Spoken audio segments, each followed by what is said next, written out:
DRDO hospital जो भगवती नगर में है, जिस डीआरडीओ हॉस्पिटल को बनाया इसलिए गया था ताकि कोविड-19 पॉजिटिव पेशेंट्स का ख्याल रखा जा सके, उनका यहाँ पर इलाज हो सके। और इस समय भी अगर बात करें तो इस डीआरडीओ हॉस्पिटल में लगभग 30 के करीब पेशेंट्स हैं जो कोविड पॉजिटिव हैं, जिनका इलाज यहाँ पर चल रहा है।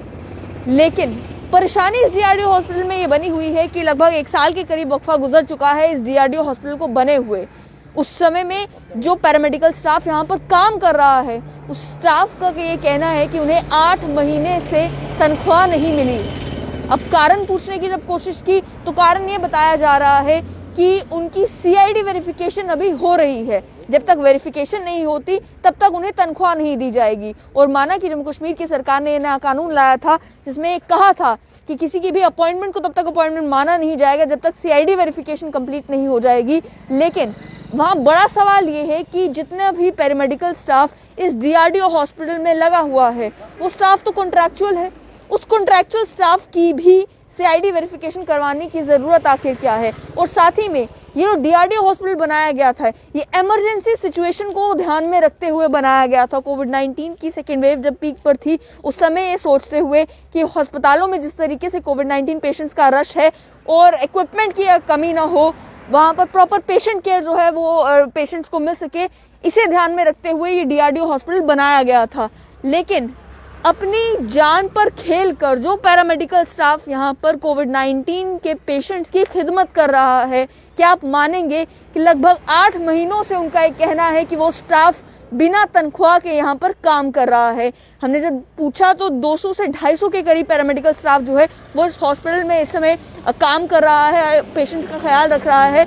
लेकिन उस स्टाफ को लेकर ये कहा जा रहा है कि जब तक उनकी सीआईडी वेरिफिकेशन नहीं होगी तब तक उन्हें सैलरी दी नहीं जाएगी। अब ये परमानेंट स्टाफ तो है नहीं जिसने सालों साल कंटिन्यू रखना है, जिस वजह से उनकी सीआईडी वेरिफिकेशन जो है वो मैंडेटरी होगी, उसी के बाद सैलरी रिलीज की जाएगी।